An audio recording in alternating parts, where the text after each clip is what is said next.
अंधक नाम का एक राक्षस था। वह अंधा था लेकिन इतना शक्तिशाली था कि जब वह चलता था तो देवता भी छिप जाते थे। उसे एक वरदान मिला था, मेरी मृत्यु तभी हो सकती है जब मैं अपनी ही मां को कामुक दृष्टि से देखूं। उसने हर चीज पर विजय प्राप्त कर ली। फिर वह कैलाश आया और उसने पार्वती को देखा।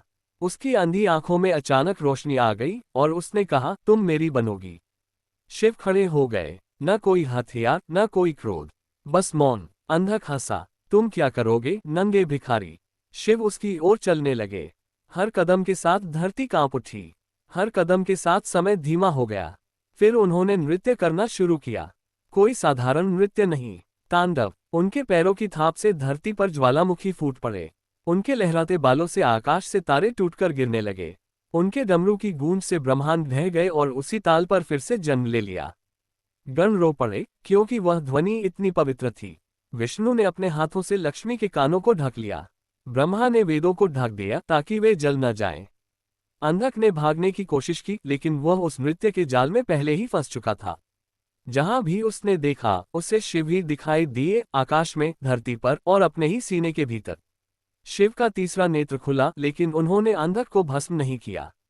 उन्होंने अपने त्रिशूल पर अंधक को उठा लिया और उसे जीवन और मृत्यु के बीच अधर में लटकाए रखा। अंधक ने ऊपर देखा, शरीर से रक्त बह रहा था और अंततः उसे सब कुछ स्पष्ट दिखाई देने लगा। उसने देखा कि पार्वती तो जगदम्बा है, समस्त जगत की जननी। उसका वरदान फलीभूत हो गया। उसने फुसफुसाते हुए कहा, मुझे क्षमा करें माँ। शिव ने नृत्य रोक दिया। वह ब्रह्मांड जो एक ही पल में समाप्त होने वाला था, उसने राहत की सांस ली। उन्होंने अंधक को त्रिशूल से नीचे उतारा, उसे स्वस्थ किया और उसे अपना प्रमुख गण बना लिया। उन्होंने कहा, तुम अंधे थे, अब तुम्हें दिखाई देता है। आज से तुम सदा मेरे द्वार की रक्षा करोगे। नटराज की प्रतिमा को निहारिए। एक पैर अज्ञानता को कुचल रहा है तो दूसरा पैर आशीर्वाद की मुद्रा में ऊपर उठा हुआ है। एक हाथ में अग्नि है तो दूसरे में डमरू। ये केवल एक कलाकृति नहीं है, ये वह क्षण है जब उन्होंने संपूर्ण अस्तित्व को बचाया और एक राक्षस को दूसरा जीवन प्रदान किया।